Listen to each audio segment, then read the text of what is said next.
아이고, 반갑습니다.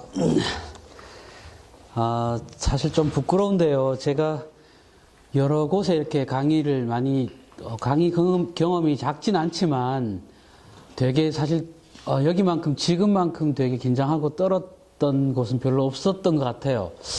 저희, 신경 선생님이나 김인남 선생님 같은 제가 함께 공부를 했고 배웠던 분들이라서 제가 이렇게 누가 되지 않을까 좀 걱정이 되긴 됩니다. 먼저 이렇게 처음에 그 유인물을 보시면서 참고하시면서 보시면 좋을 것 같고요. 첫 번째로 제가 나의 이야기 그리고 우리 이야기 이렇게 제가 제목을 달았는데요. 먼저 제 얘기를 으로 시작을 하고 싶은데 저는 원래 신학 교육을 했어요. 신학을 공부를 했습니다. 그래서 목사였었고요. 과거형입니다. 지금도 어찌 보면 목사가 어찌 보면 목사가 아닐 수도 있는데 제가 신학을 공부한 이유는 제가 중학교, 고등학교 학창시절을 보내면서 너무 힘들었어요. 개인적으로. 그래서 하지 않아야 될 이렇게 선택도 하고 그런 경험을 하면서 어떻게 하면 사람들에게 저처럼 힘들어하는 사람들에게 뭔가 도움을 줄 수 있지 않을까. 나는 많이 힘들어봤기 때문에 제가 가장 막 힘들 때 그때 제가 느꼈던 느낌 어떤 거냐 하면 한 사람이라도 세상에 단 한 사람이라도 나를 이해해 줄 수 있는 단 한 사람이라도 있다면 이렇게 내가 힘들었을까? 이런 선택까지 내가 했었어야 됐을까? 그런 경험들을 하면서 내가 했던 경험들이 누구에겐가 도움이 될 수 있겠다. 그 생각을 했어요. 그래서 사실은 신학을 했고 신학을 하면 도울 수 있을 줄 알았어요. 사람들에게 힘들어하는 친구들에게 내 경험이 나 이야기가 그들이 그래도 자기의 길을 가는데 조금은 도움이 되지 않을까 그런 생각으로 사실은 시작을 했는데 막상 이렇게 목회자가 되고 교회를 함께 이렇게 한동안 교회 안에서 생활을 하고 소위 목회라고 하는 것들을 하면서 제가 교회 밖으로 나온 이유는 교회 안에 있으면서 제가 성서를 보고 성서를 가지고 메시지를 사람들한테 전해야 하는데 그 메시지가 가면 갈수록 저 스스로를 더 부끄럽게 하더라고요. 제 스스로가 자꾸 더 정직하지 못하게 만들었어요. 사람들에게 진짜 성경 안에 있는 메시지를 가지고 정말 솔직하게 이야기를 나누고 싶은데 실상은 교회 안에서의 메시지는 사람들이 듣고 싶어하는 내용들 혹은 교리에 맞아야만 하고 틀에 맞는 것이어야 하고 혹은 교회를 정말로 사람들이 찾는 구원이나 해방의 문제라기보다는 교회를 유지하고 교회라고 하는 조직을 더 이렇게 크게 확장해가는 마치 사업가 같은 역할을 하고 있는 나를 자꾸 보게 되는 거예요.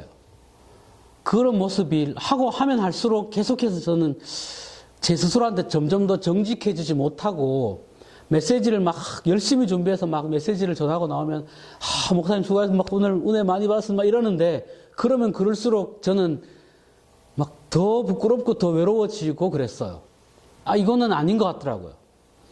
진짜 예수가 누구였는지, 성서가 말하는 그 하나님의 나라가 도대체 뭔지, 진짜 성경이 말하는 구원이 도대체 뭘까?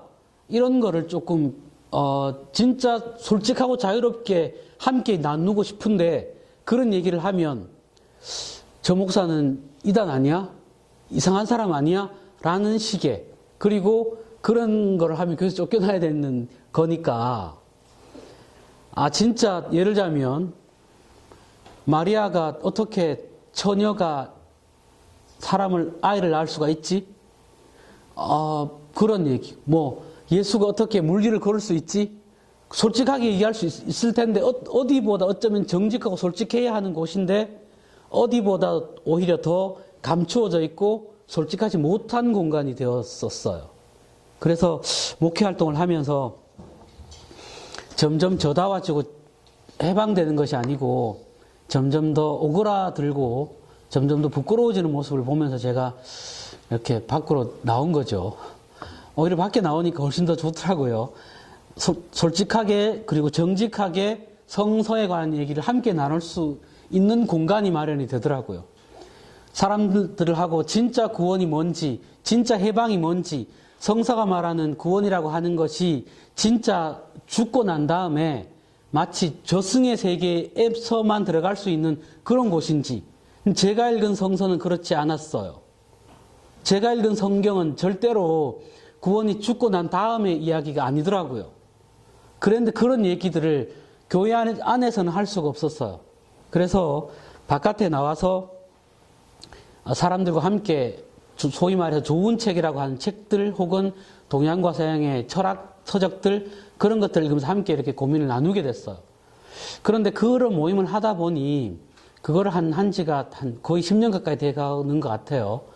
그런데 그렇게 하면서 사람들이 오히려 일상생활에서 느끼지 못했던 것들을 고민하게 되는 시간들이 되는 것 같았고, 그러다 보니까 사람들이 되게 그 안에서 의미를 찾고 좋아하시더라고요. 일주일에 한 번 정도지만 함께 모여서 진짜 산다는 게 뭐지? 어떻게 사는 게 정말로 나답게 사는 거지? 어떻게 사는 게 진짜 구원이고 해방이지? 진짜 우리 이렇게 사는 게 맞을까? 라는 그런 고민을 함께 하는 시간들을 보내니까 너무 좋았어요. 너무. 그런 시간을 오래 하면서 제가 느낀 제 스스로의 해방감도 있었고, 이게 내 목회구나. 지금은 정식 교단에 속해 있는 목사는 아닐지라도 제 스스로가 신에게 드리는 이게 내 예배이고 이게 나의 기도이겠구나. 그 사람들이 뭐 성서를 통해서 뭐 구원을 받든 안 받든 관계없이 뭐가 구원인지 잘 모르겠지만 아무튼 그들이 일상을 살면서 뭐가 어떻게 해야 더 잘 살 수 있을까? 어떻게 해야 더 나다울 수 있을까? 어떻게 하면 그래도 사람답게 살 수 있을까? 라는 고민을 하게 하고 그것 때문에 이렇게 가슴 아파하고 함께 나누는 그것만 해도 제가 할 수 있는 전부이겠다. 그것으로 저는 너무 행복했고 교회 안에서 설교를 하는 것보다 훨씬 더 좋더라고요.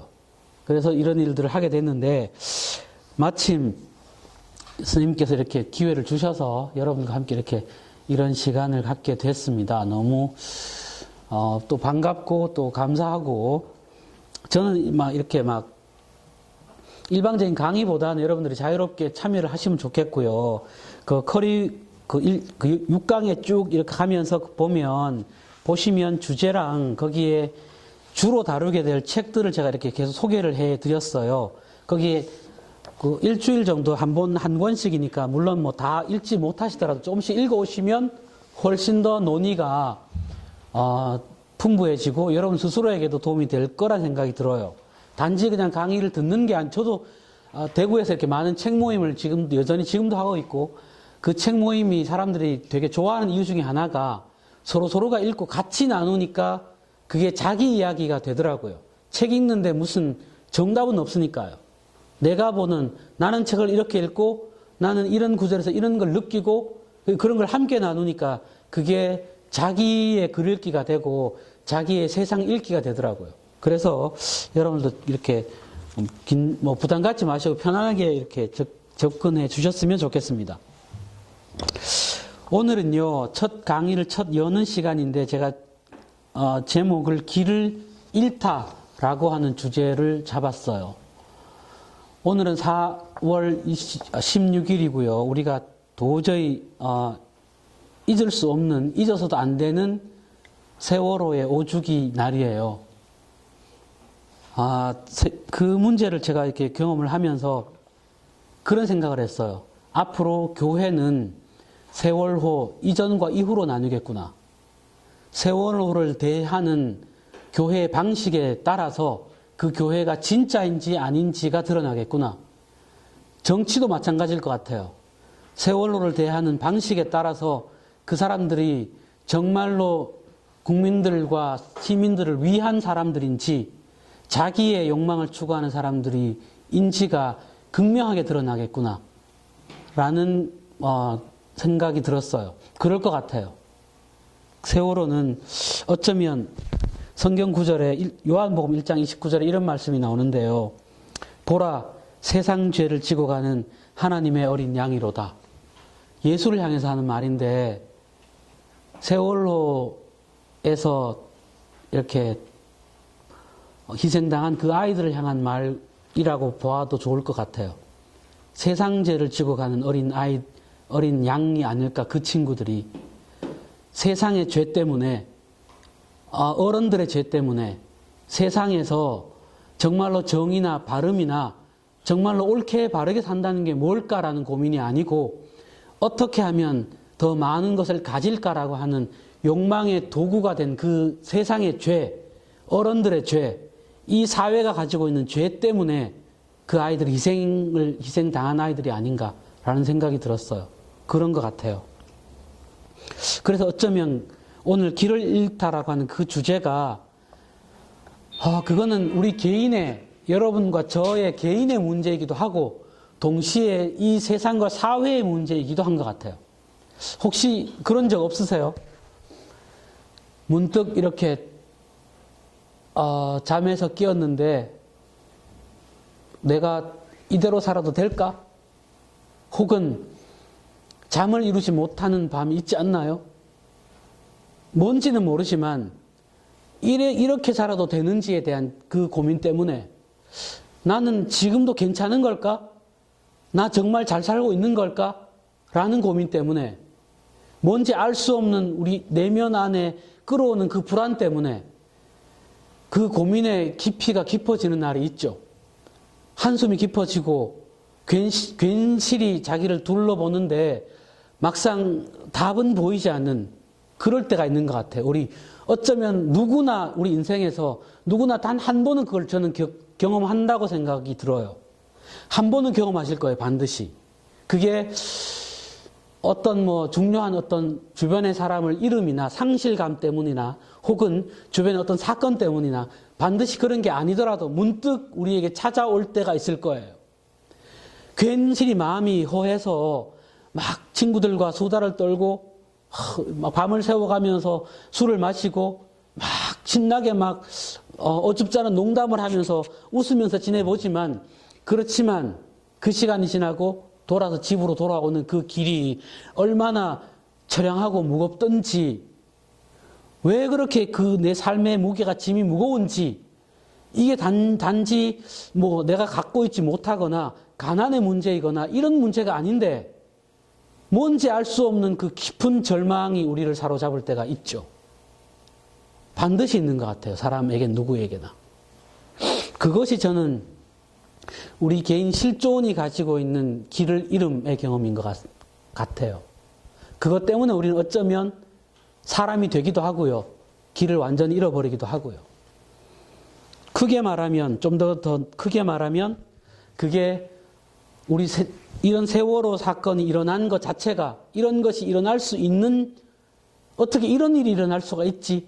이런 일이 일어난 것 자체가 우리 개인이 길을 잃었는 것뿐만 아니라 이 사회가 길을 잃어버린 사회이기 때문에 이런 일이 가능하다고 봐요.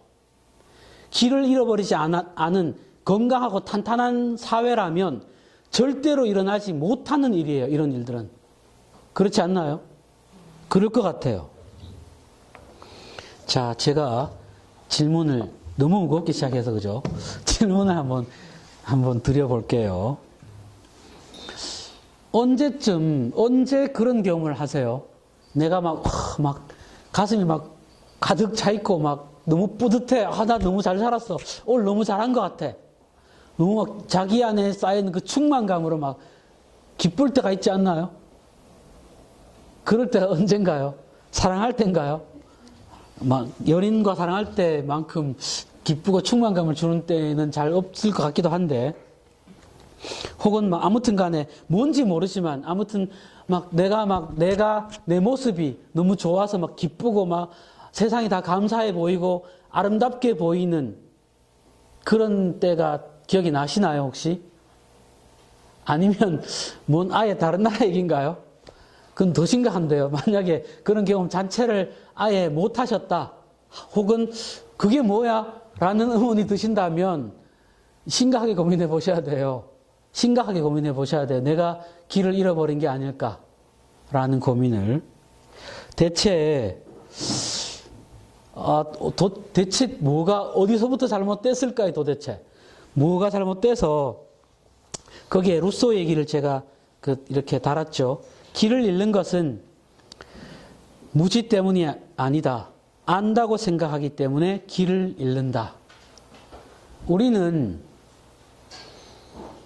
우리가 지금까지 이렇게 학교 생활을 하고 사회생활을 하면서 단 한 번도 자기 자신의 길을 찾거나 자기를 발견하게 하거나 진짜 가슴 벅차게 하는 삶이 뭐냐라는 것에 관한 교육이나 그것을 가르친 적도 없고 배운 적도 없었던 거 아닌가. 그래서 우리는 당연히 나이가 들면 뭐 살다 보면 당연히 그것을 인식하게 되지 않나. 그런 착각으로 살았던 것 같아요. 그런가요? 우리가 어르신들 혹은 우리의 선생님들을 떠올려 보세요. 우리의 부모님들한테 우리가 들었던 얘기들 어떻게 살으라고 들었던가요? 옛날에 제가 노무현 대통령을 되게 좋아하는데요.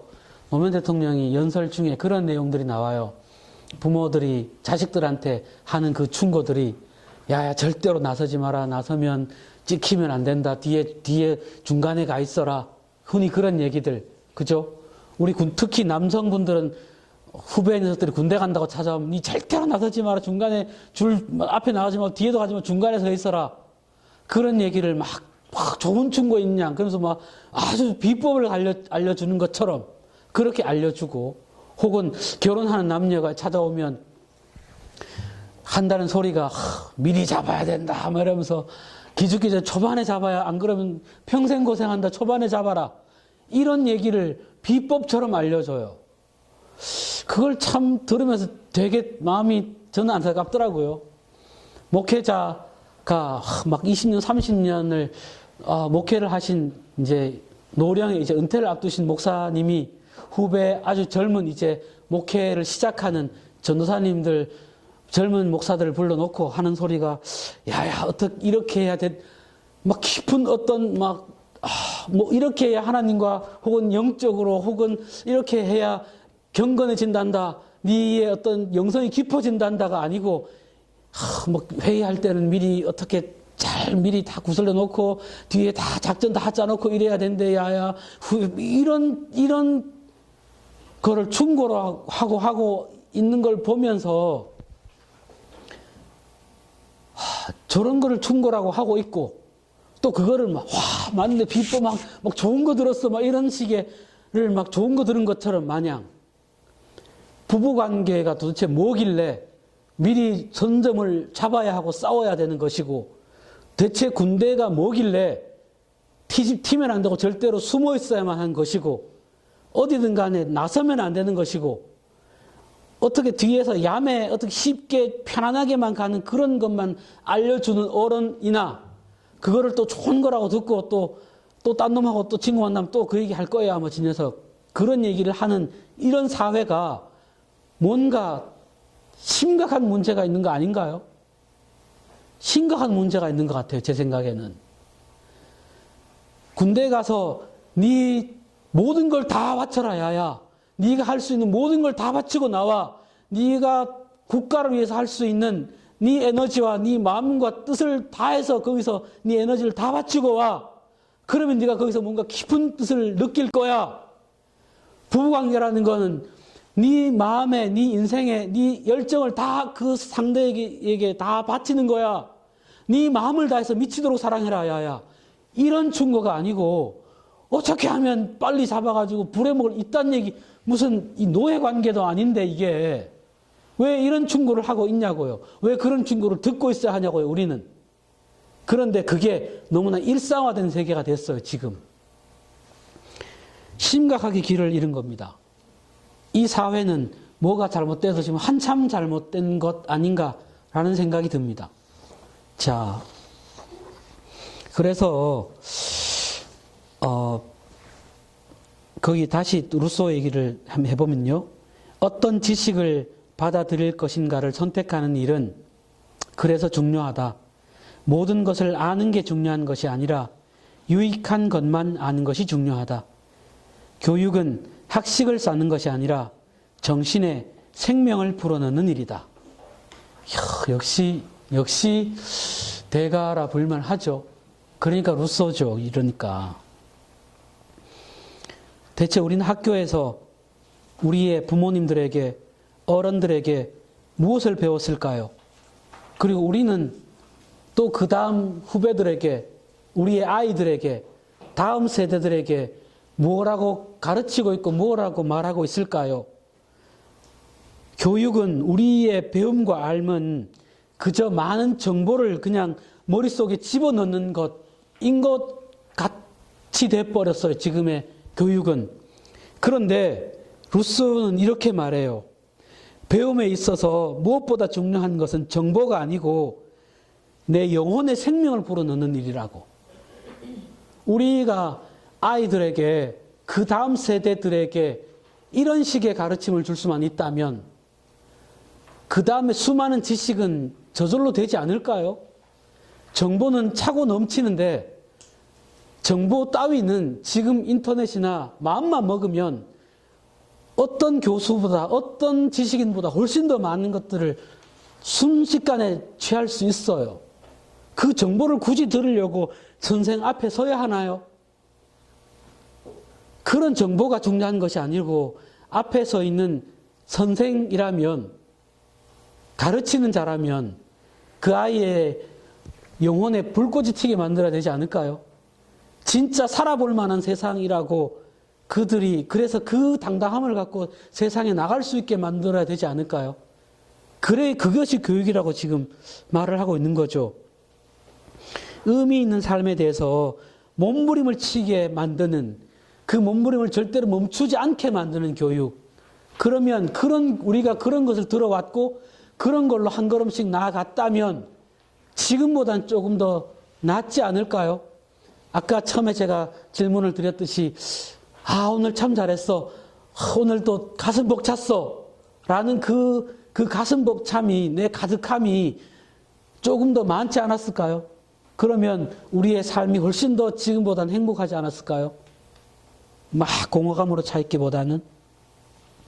그런데 그렇게 하면 소수의 사람만이 오를 수 있는 인간의 지위에 비로소 오르게 된다.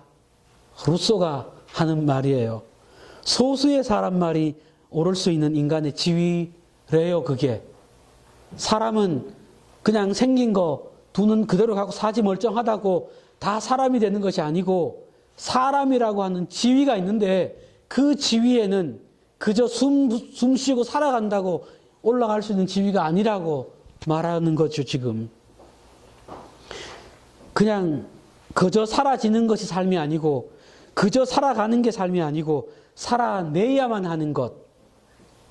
살아내지 않으면 삶이 아닌 것이죠, 우리가 지금. 그래서 진짜 사람다운 사람, 진짜 사람, 자기를 있는 그대로의 자기를 받아들이고 진짜 가슴 벅차게 살아갈 수 있는 사람은 많지 않은 것 같아요. 그 길을, 그런 길을 잃은 세계에서 그 길을 찾아보려고 제가 이런 거대한 주제를 잡았는데 너무 주제를 무겁고 크게 잡은 게 아닌가. 감히 제가 이렇게 도전해 볼 수 있는 게 아니라는 생각도 좀 드는데요. 근데 감히 제가 이렇게 책을 통해서 나와 세상을 읽어보겠다. 그리고 우리가 어떻게 살아야 그런 이렇게 길을 잃어버린 세계 속에서 길을 찾아볼 수 있지 않을까. 그런데 그 길을 어떻게 찾느냐 하면 우리의 앞선 세대들이, 그리고 그들 모두 다 함께 길을 잃었던 사람들인 것 같은데 그들 역시 자신의 길을 찾으려고 몸부림치며 갔던 그 사람들의 발자취를 조금씩 우리도 따라가다 보면 그들이 다다랐던 곳에 우리도 언젠가 다다르지 않을까.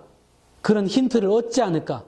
그러면 우리도 우리의 삶의 태도를 좀 다르게 되지 않을까. 우리의 삶이 사람답게 되지 않을까. 라는 제 고민 때문에 이런 강의를 이렇게 준비를 했고요.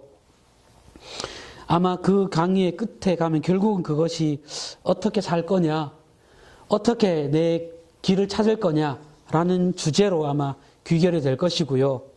아까 얘기했듯이 책을 제가 각 강의 때마다 책을 한두 권씩 이렇게 소개를 해 두었는데, 그 책에 오늘 이렇게 강의 원고를 보시면 알지만, 뒤에 보시면 그 책의 장면들을 제가 이렇게 뽑아놨어요. 이거는 물론 제가 눈으로 뽑은 것들이에요. 그래서 여러분들 선생님들이 각자 읽으시고 각자가 보시는 것들을 뽑아서 해석해 보시면 훨씬 더 재미있어요. 그리고 그걸 뽑아서 읽다 보면 뽑아서 읽는 자기의 눈이 보일 거예요. 왜 나에게는 이런 구절이 내 마음에 와 닿을까? 왜 난 이걸 이렇게 읽힐까, 이게? 왜 나는 이 구절이 이렇게 들리지? 그렇게 보는 자기의 눈을 잘 인식하시다 보면 내가 누군지가 보여요. 내가 삶을 어떻게 생각하는지, 내가 사람을, 세상을 어떤 눈으로 바라보고 있는지 자기도 보일 거예요, 아마. 그래서 제가 감히 책을 읽는 것은 책을 읽는 게 아니고 결국 자기를 읽는 것이죠. 재밌어요. 그렇게 읽어보시면. 자, 그래서 책을 여러분 함께 조금 좀 읽어보시면서 같이 읽어오시면서 함께 나누시면 너무 좋겠고요. 여러분도 이 시간에 같이 이렇게 얘기를 나누시면 좋겠고요. 제 혼자 이렇게 강의를 하면 저도 힘들고 여러분도 힘들고, 저녁 시간에 그럴 것 같아요. 그래서요. 오늘은 맛배기라서요. 일단 오늘 첫 번째로 제가 선정했던 책은 눈먼 자들의 도시, 주제 사라마구의 눈먼 자들의 도시입니다.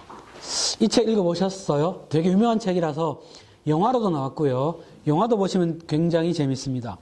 조금 힘든 장면이 나오긴 하지만 그 힘든 장면이라는 것이 뭐랄까요? 너무 인간이 있는 그대로를 다 좀 드러내는 그런 장면들이 나와서 조금 힘들다는 것이고요.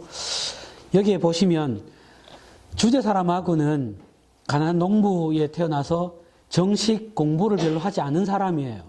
그래서 사회생활을 어렸을 때부터 용접공으로 시작을 했고요. 그러다가 19년 동안 공산당 활동에 매진했고요. 그러다가 이렇게 거기 수도원의 비망록 혹은 그 이후에 이제 이분의 대표적인 책들이 이제 눈먼 자들의 도시 이런 책들인데, 그것 때문에 20세기의 가장 위대한 문화의 거장이다라고 불리는 사람 중에 한 사람이에요. 그래서 이분의 책을 읽어보면 제가 여러분들한테 드린 유인물에는 보면 거기에 막 따옴표 처리가 되어 있고 이런데 그건 제가 친 거고요. 실제로 따옴표나 이런 것들이 아예 없어요. 쉼표하고 맞춤표밖에 없어요. 이 사람 이 사람의 글을 쓰는 특징 중에 하나인데요. 그게요. 여러 가지 분석도 하는, 제가 보기에는 뭐 분석할 것도 없어요. 글쓰기를 정식으로 배우지 않았기 때문에 이래요, 이 사람은. 지 마음대로 썼기 때문에. 이렇게 이 사람이 보았던 세상은 이러했겠구나. 그리고 이 사람에게는 굳이 그런 뭐 문법적인 어떤 수사 이런 것들이 필요 없었던 거예요. 그러다 보니까 그래서 어떨 때 읽어보면 이 사람이 이게 지금 대사가 나오긴 나오는데 이게 누구 대사인지를 잘 헷갈릴 때가 있어요. 자세하게 읽어보셔야 돼요. 좀 그러니까 어떻게 보면 재미있고 어떻게 보면 약간 헷갈릴 수 있지만, 이야기에 안 읽어보신 분들을 위해서 이야기의 대충을 얘기를 해드리면요. 첫 장면이 이렇게 시작이 돼요. 어느 날 갑자기 한 사람이 운전을 하고 있는 중에 신호 앞에 대기를 하고 이렇게 신호를 기다리고 있어요. 그러다가 그 사람이 갑자기 눈이 멀죠. 뒤에 차들은 지금 꽉 서 있고 도로 한가운데서 신호를 받고 있는 순간에 눈이 먼 거예요. 근데 그 눈이 보통 대부분의 이렇게 눈에 대해 장애를 갖고 계신 분들은 눈이 깜깜한 거죠. 우리 흔히 일반인들이 봤을 때는 깜깜하니까 밤인 거예요, 밤.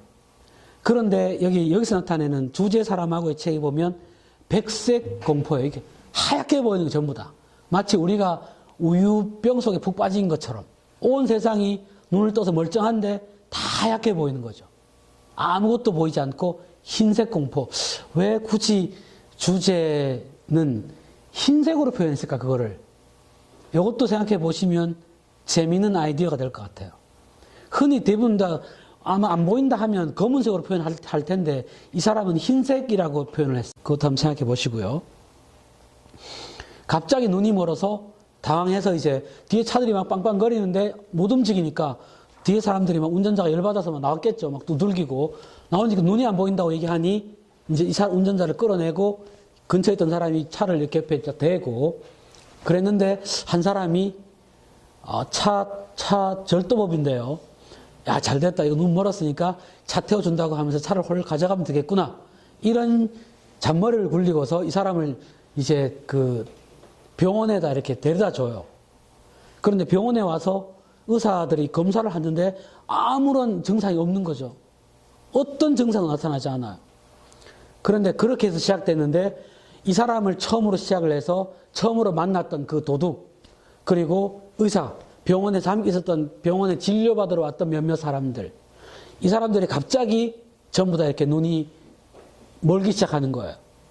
그러니까 의사 마침 그 중에 그 안과 의사는 뭔가 이상하다 싶어서 이게 큰일 나겠다 싶으니까 이제 국가에 연락을 했고 국가 도시에서 당국자들이 이 사람들을 빨리 이제 전염이 되니까 수용을 하는데 수용하는 곳이 이제 쓰지 않던 옛날 병원 건물에다가 사람들을 이제 급한 대로 그다 이렇게 막고 바깥에는 군인들이 이렇게 그 이제 통제를 한 거죠. 그 통제된 그 사람들이 이제 들어갔는데 점점점 그런 사람들이 많이 생겼고 점점 그 병원에 사람들이 점점 들어오게 된 거예요. 그 병원 속에서 이 눈먼 사람들의 이야기가 진행이 돼요. 근데 단 신기한 게 그 의사의 아내였던 사람, 그 사람만 눈이 멀지 않는 거예요, 그러니까. 근데 이 아내가 그 이제 그쪽으로 그 수용소로 가는 남편을 혼자 보낼 수가 없어서 거짓말을 치고 나도 안 보인다. 그러면서 같이 그 병원에 들어가는데 거기서 혼자 눈 뜬 사람이 모든 눈먼 사람들을 바라보는 장면이 보이는 거죠. 어땠을 것 같아요, 그런 모습들이. 하루 이틀은 괜찮은데 이게 며칠 지나니까 막 진짜 이 난리도 아닌 거죠. 거기 뭐 처음에는 화장실을 찾아가 눈도 안 보이는 사람이 애초부터 이렇게 눈이 안 보였다면 그 어두움에 익숙했을 텐데 눈이 멀쩡한 사람들이 갑자기 안 보이니까 그리고 갑자기 그쪽에 몰아가니까 뭐 침대 하나 찾는 것 혹은 화장실 찾아가는 것 모든 게 다 막 정말 난리였던 거예요. 일단 안 보이니까 어떤 일이 벌어질까요? 막 아무 곳이나 이제 막 그 더러움이나 이런 것들은 정말 상상을 초월할 정도가 되는 거죠. 인간 이하의 모든 인간의 그 추접하고 더러운 것들 다 드러나는데 왜냐하면 서로 다 안 보이니까. 그런데 그거를 의사의 아내만 목격하고 있는 거죠, 그거를. 그래서 그렇게 이렇게 펼쳐진 에피소드인데 그 책이 눈먼 자들의 도시를 통해서 이 작가가 보여주려고 하는 게 뭘까? 왜 눈먼 자들의 도시라고 하는 이런 이야기 스토리를 구성해냈을까? 아마 주제가 보는 그가 노동운동, 공산당 운동하고 가난한 사람으로 태어나서 세상에 살면서 세상에서 겪은 불의들을 보면서 이 세상이 눈먼 자들의 도시, 눈먼 자들의 세계가 아닌가라고 하는 세상을 고발하는 것인 것 같아요. 그런 시각을 가지시고 책을 읽으시면 굉장히 흥미진진한 이야기들이 펼쳐집니다. 자, 그 중에서요, 이제 그런 배경을 이렇게 염두에 두시고 처음부터 한번 가봅시다. 첫 번째 시인입니다. 거기 한번 함께 한번 읽어볼까요? 자, 내가 알고 싶은 시작. 내가 알고 싶은 것은 누가 칼질을 했느냐 하는 거요. 그때 거기 있던 여자들은 자기들은 아니라더래요. 우리는 우리 손으로 법을 시행하여 그 법인이 정의의 심판을 받도록 해야 하오. 누가 그랬는지 알려면 깡패들한테 가서 이 사람이 너희들이 찾는 사람이다. 그러니 이제 먹을 걸 다오 할 수 있겠지요. 누가 그랬는지만 안다면 그럴 수 있을 텐데. 사사의 아내는 고개를 숙이고 생각했다. 저 사람 말이 맞아. 여기 있는 사람들 가운데 누군가가 굶어 죽는다면 그건 내 책임이야. 그러나 그녀의 배에서 솟구쳐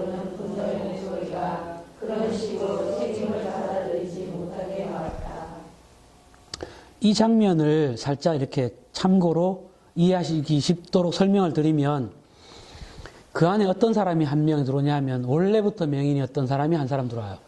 총을 한 자로 갖고. 이 사람은 어둠에 너무 익숙한 거예요. 그러니까 그 병실 안에 각 병동마다 그 사람들이 뭐 20몇 명씩 이렇게 막 각 방마다 이렇게 분산돼서 있었겠죠. 침대가 쫙 병실 침대마다. 근데 어느 한 방을 그 사람이 차지하고 나서 지가 그 병실의 왕이 된 거예요, 완전. 지 마음대로 할 수 있으니까, 이제. 그러니까 군인들이 바깥에서 그 앞에 저 밖에 있는 마당에다가 음식을 두고 가면 사람들이 각 방마다 가서 이렇게 챙겨와서 이렇게 나눠 먹어야 되는데 그 방 사람들이 미리 가서 총을 들고 가서 맞고는 자기들이 다 가져가는 거예요. 다 가져가서 다른 방마다 너들이 음식을 필요하면 우리 방에 와서 음식을 내가 배분해 줄게. 단 니들이 가지고 있는 귀금속들 다 가지고 와. 이거였어요. 그 방마다 막 전부 다 이제 뭐 있는 거 뭐 다 끄집어 다 주는 거예요. 마음에 안 들면 음식을 줄이니까 하도 최선을 다해서 다 끄집어내서 줬어요. 이제 일정한 시간이 지나니 다 떨어졌을 거 아니에요, 이제. 뭐 이제 줄 게 없잖아요. 그러니까 그놈이 어떤 일을 벌였냐 하면 각 방마다 여성들을 보내라. 성상납을 하라는 거예요. 이거 완전히 말도 안 되는 일이 벌어졌는데 다른 각 동에 있는 사람들이 뭐 분노해서 이건 뭐 방법이 없는 거예요, 지금. 저쪽에는 총을 들고 있고 음식을 다 독점해서 간 상태에서 안 주면 방법이 없으니까. 결국 이 의사와 의사의 아내가 속해 있던 그곳에 있었던 사람들도 어쩔 수 없이 그곳에 있던 여성들이 거기에 성상납을 가요. 그리고 나서 음식을 받아서 먹어요. 그리고 나서 그 일을 겪고 나니까 의사의 아내가 도저히 이 불의를 보고 있을 수가 없는 거예요. 물론 이 의사의 아내는 지금도 계속 자기는 보인다는 사실을 비밀로 하고 있어요. 안 그러면 모든 사람들이 자기를 의지할 테니까 도저히 견딜 수가 없을 것 같으니까. 그래서 도저히 안 되겠어서 의사의 아내가 성상납하러 들어가서 그 사람을 죽여버려요, 거기서. 죽여버리고 나왔는데, 칼로 찔러 죽었는데, 문제는 이제 막 들어가서 막 난리치고 막 서로 막 칼부리 넣어 간 사람 죽었으니까 한 사람 막 난리가 났겠죠. 그래서 다시 자기 여자들을 자기 방에 있었던 사람을 다 데리고 왔어요. 그런데 그쪽 방에서 이제 어떤 일이 벌어졌냐면 범인을 색출해내라. 만약에 범인을 누군가 안 하면 절대로 이제 음식 안 준다. 이래 된 거예요, 이제. 이제 심각해진 거죠, 이제. 그러니까 그 중에 자기 방 사람들이 이제 모여서 얘기하다가 이렇게 된 거예요. 우리가 칼질 도대체 누가 죽였냐, 칼로. 그 사람을 저쪽 방에다 빨리 잡아서 우리가 보내면, 그러면 적어도 우리가 굶어 죽지 않을 거 아니야. 잡아서 보내자. 지금 그 얘기를 하고 있는 거예요. 그러니까 그 여자가, 이 의사의 아내가 듣고 있다 보니, 그 말이 맞잖아요, 지금. 자기가 지금 도저히 불의를 참지 못해서 상대를 죽이긴 했는데, 그런데 내 때문에 지금 많은 사람들이 지금 죽게 생겼으니, 자칫하면 이게 다 내가 때문에 굶어 죽게 생겼어.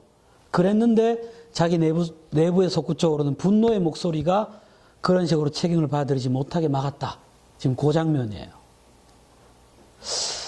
자, 어떤 것 같으세요? 약간 어떤 느낌이시든지 간에 이 구절을 보시면서 이건 제가 일방적으로 제가 뽑아낸 구절을 여러분들한테 강요하는 것처럼 보여서 이렇게 좀 하긴 한데 아무튼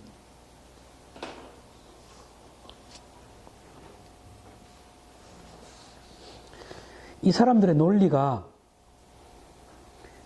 법을 시행해가지고 범인이 정의의 심판을 받도록 해야 된대요.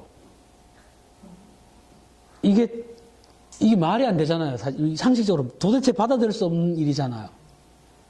그런데 어쩌면 이게 지금 이 안에만 있는 얘기가 아니라고요. 당연히 맞는 것 같아.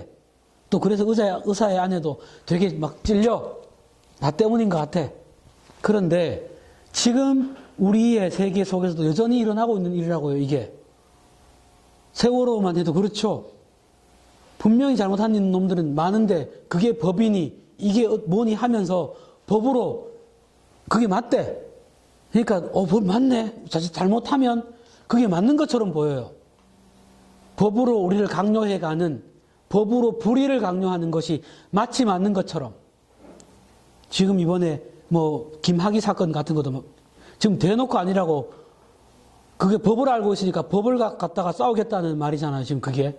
이게 도대체 법이 왜 존재하는지 모르겠는데 이런 법이라면 이런 것들이 너무나 지금 우리의 일상 속에서 이미 아직 여전히 존재하고 있는 것이죠. 그런데 우리가 진짜 어쩌면 이렇게 깨어있지 못하면 진짜 이렇게 우리가 살아있어서 고민하지 않으면 우리는 자칫 규칙이나 이런 것이라는 혹은 권위나 혹은 전통이나 이런 것이라고 옳다고 주장하는 것 때문에 우리가 거기에 쉽게 동조하게 된다는 것이죠. 그런 장면인 것 같고요. 두 번째, 자, 두 번째 씬입니다요. 눈먼 자들의 논리라고 되어 있는데요. 이건 제가 이렇게 그 주제를 잡아봤고요. 자, 제가 한번 읽어보겠습니다. 노인이 말했다. 누구든 항복하는 사람이 있으면 그 자를 내 손으로 죽여버리겠소. 왜요? 원을 그리고 앉은 사람들이 물었다.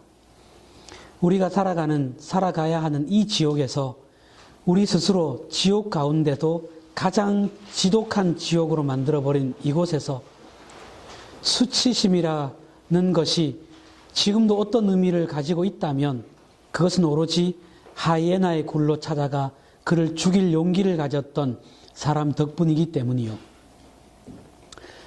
그 말이야 맞지만 수치심이 우리에게 먹을 걸 주는 건 아니지 않습니까?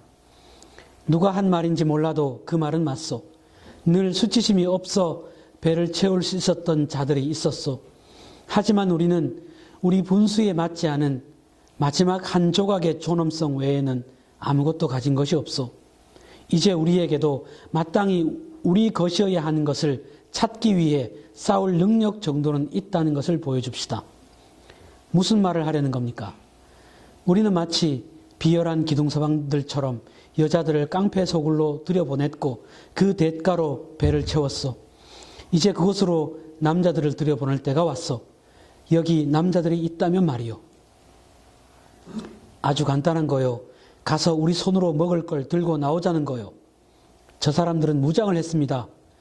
우리가 아는 한 저자들에게는 총이 한 자루밖에 없고 총알은 조만간 떨어질 거요. 그래도 우리 몇 명을 죽일 총알은 있습니다.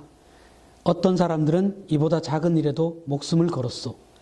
나는 다른 사람들의 배를 불려주기 위해 내 목숨을 내놓을 생각은 없어요. 그럼 당신은 누군가 당신에게 먹을 걸 주기 위해 목숨을 잃었을 때 그걸 먹지 않고 굶을 생각은 있어? 검은 안대를 한 노인이 신랄하게 쏘아붙였다. 상대는 아무런 대답도 하지 못했다. 이제 이 상태가 지금 어떤 건지 대충 짐작이 가시죠? 지금 상황이.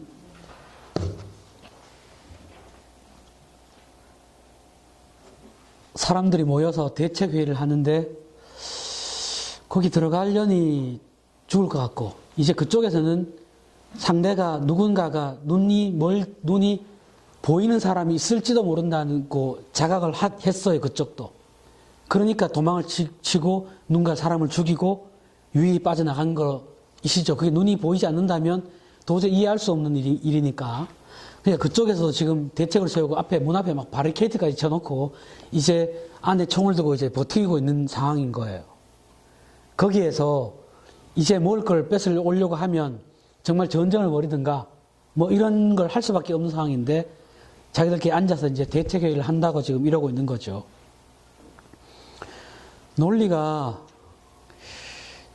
참 이게 이렇게 말한 노인은 안대를 한 눈먼 노인이고 또 한 사람은 또 그 안에 이 또 책의 특징은 한 사람도 사람 이름이 나오지 않아요. 등장하지 않아요. 그래서 그냥 의사 이렇게 나오고 의사의 아내 이렇게 나오고 눈먼 노인 뭐 이런 식으로 누구인지 이름도 밝혀지지 않아요. 이것도 주제가 이 사람하고가 글을 쓸 때 이렇게 뭔가 중요한 단서, 실마를 주기 위한 단서가 아니었을까? 왜 익명으로 처리했을까? 사람들을 전부 다.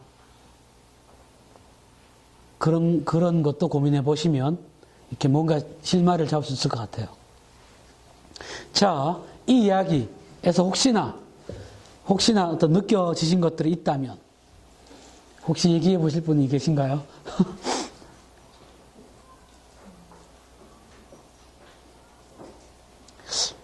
여기에 보면 수치심이라는 게 제가 수치심이 대체 뭘까? 우리는 가끔 수치심을 느끼죠? 자주 느끼시나요? 저는 제 성격이 그런지 몰라도 저는 되게 얼굴 자주 붉어지거든요. 전혀 붉어질 일도 아닌데 자주 붉어져요. 그래서 좀 이게 제 트라우마 중에 한 게 약간 하나인데 왜 그런지도 잘 모르겠어요. 하여튼. 근데 여기서 보면 수치심이라는 게 있다면 진짜 수치심이라는 게 있다면 우리 방에 한 방에 있었던 그 여성들을 보내면서 남자들이 그들이 가지고 온 걸 먹을 걸 먹으면서 생존을 해가는 것에 수치심을 느낀다면 그러면 우리가 이러면 안 되잖아. 그런데 한 사람이 그러죠. 수치심이 밥 먹여줍니까? 어디서 많이 듣던 얘기 아닌가요? 너무나 이런 얘기들이 우리 주변에 많이 있지 않나요?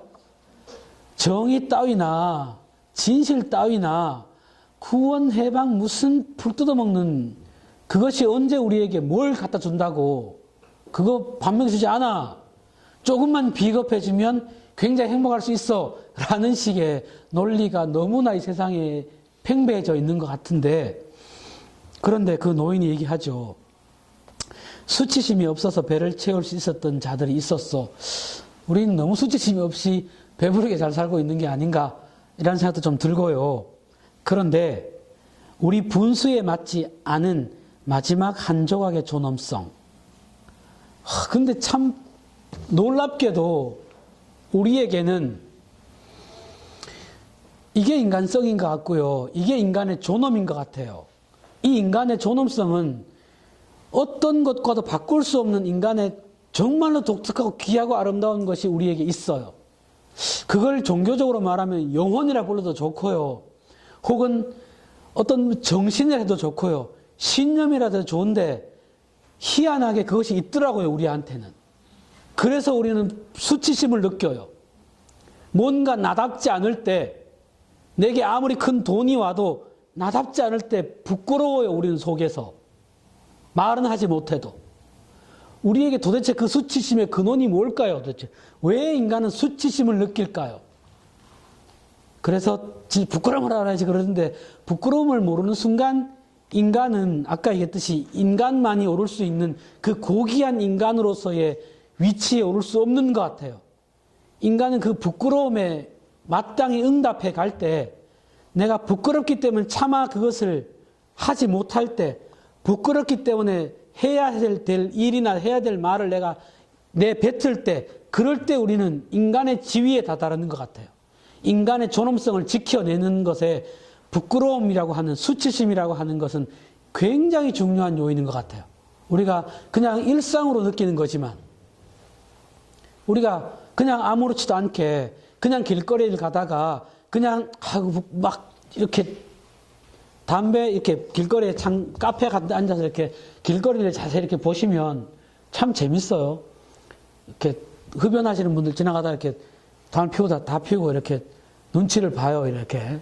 그러다 사람이 있으면 손에 주머니 감춰요. 이렇게 한참 가다가 모르는 척 하면서 흘려요. 그런 거 많이 보죠. 많이 봐요. 근데 그게 왜 그럴까요? 뭐 그렇게 사람들이 보면 또 못한다? 그거 전부 다. 누구라도 있으면. 그거를 왜 지한테는 그러게 할까요? 지한테는. 그러면서 그런 사소한 거지만 우리는 혹은 횡단보도 같은 것도 마찬가지죠. 뭐 횡단보도를 지키냐 안 지키냐에 따라서 우리 양심하고 아무 상관이 없지만 그러나 뭐 집에서도 혹은 뭐 집안에 뭐 고부간의 갈등에서도 혹은 선생님과 아이와 친구와 할 때도 약간 이런 거를 얘기해야 돼 이런 거조차도 우리는 부끄러워서 말을 안 하거나 말을 못 할 때가 있지만 요즘 제가 아이들을 이렇게 가르치는데 어저께 한 아이가 저한테 그런 고백을 하더라고요. 3년 전에 이제 지금 중학교 3학년 됐어요, 이제. 초등학교 6학년 때 혹은 중1 때 그때쯤에 지 친구랑 싸우다가 지가 되게 잘못했나 봐요. 그 친구는 기억도 못해요. 근데 3년 내내 지는 마음에 걸렸대요, 그게. 근데 그 친구가 해필이 계속 지 반이 아니고 지 옆반이야, 항상. 그래서 맨날 지나칠 때마다 본 거야, 그 친구를. 근데 지는 3년 내내 마음이 찔렸어, 계속. 내가 잘못했는데 저한테. 그거를, 그래서 도저히 안 되겠어서 어제 아침에는 일찍 가가지고 그 친구 자리에 죽치고 앉아서 기다렸대요. 그 친구 올 때까지. 왔는데 와서, 그래서 막 옛날에 내가 그랬는데 잘못했다고, 내가 잘못한 것 같다고 용서를 구했대요. 그 친구는 기억도 못하고, 그때는 뭐 나도 잘못한 것 같은데, 그러고 넘어간 거예요. 그래서 제가 그 녀석을 굉장히 칭찬을 정말 니 굉장한 거다, 그거. 그거 아무나 잘 못하는 일이다. 3년 동안이나 그렇게 네 마음에 아무것도 아닐 그 어른도 얘기하니까 부모들 뭐 다 지나가는 일은 어릴 때 다 그럴 수 있어. 잘못할 수도 있고 그런 거지. 뭘 그걸 갖고 그래. 이러고 다 넘어갈 수 있는 일인데. 근데 지 마음에는 남은 거예요, 그게. 그 3년 동안이나 얼마나 마음이 지 혼자 아팠겠어요. 볼 때마다, 친구를 볼 때마다 마음속에 깨르 걸려가지고 그걸 이따가 이렇게 뱉어낸 거죠. 그게 구원 아닐까요? 그게 해방이죠, 뭐. 그게 자유이고. 그런데 그렇게 하면 자기 자신한테 얼마나 당당할까요? 얼마나 자기 스스로가 기쁠까요? 자기가 가득 차 있지 않을까요? 진짜 어른들조차도 대부분의 이렇게 정치인들이 우리가 보는 누구도 단 한 사람도 잘못이라고 솔직하게 고백하는 사람 보기가 힘든데 그 녀석이 그런 걸 보면서 야, 야 하고 잘했구나. 그것 때문에 되게 기분이 좋더라고요. 그 친구 녀석 때문에. 근데 수치심은 인간의 존엄성의 근원이 아닐까. 흔히 우리가 지나치는 거지만 인간 존엄이 무슨 굉장한 것에서부터 오는 것이 아니고 우리의 부끄러움에 우리가 마땅한 응답을 해갈 수만 있다면 우리는 우리의 존엄을 지켜낼 수 있지 않을까? 그런 생각이 들었고요. 그리고 그러면서 나는 다른 사람들의 배를 불려주기 위해 내 목숨을 내놓을 생각은 없어요. 아니 그 좋은데 다 좋은데 그거 딴 사람 뭐 먹자고 내가 목숨 걸 필요는 없잖아요. 이렇게 말했는데 그 사람에 대해서 그러면 다른 사람이 목숨 걸고 갖고 온 것을 너는 안 먹을 용기는 있냐? 야, 정말 굉장한 말이죠. 근데요, 이거는요, 우리 모두에게 해당되는 말이에요. 인류는요, 짐승과는 다르게, 다른 어떤 생물과는 다르게 인류는 역사라는 것을 갖고 있고요. 우리가 지금 누리고 있는 그 모든 것들은 말하고, 입고, 쓰고, 행위하고, 살아가고 있는 그 모든 공간들은 우리의 위의 세대들에게 그들의 희생에 위에 우리가 서 있어요. 단 한 사람도 누구의 희생 없이 선 사람은 단 한 사람도 없어요. 가까이 있는 우리 부모님 위에 희생 위에 서 있어요.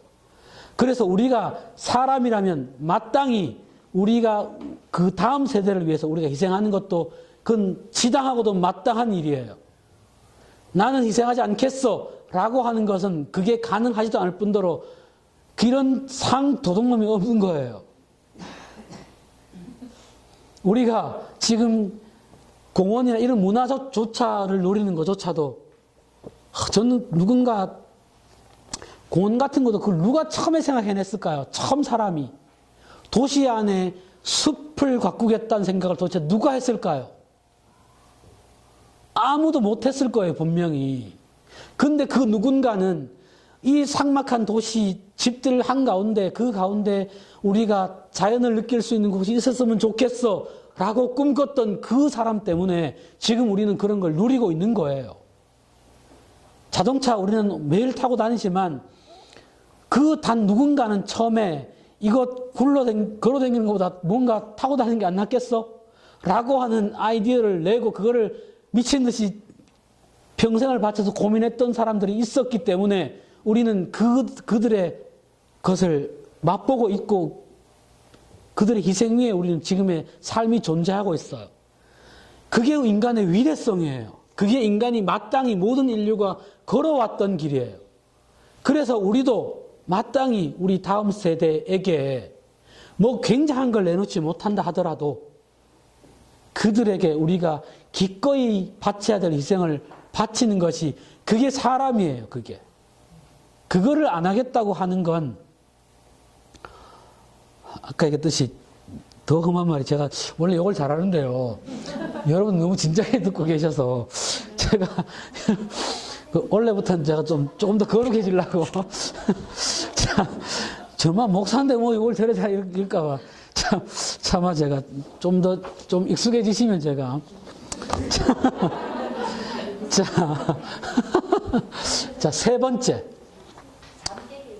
아, 네.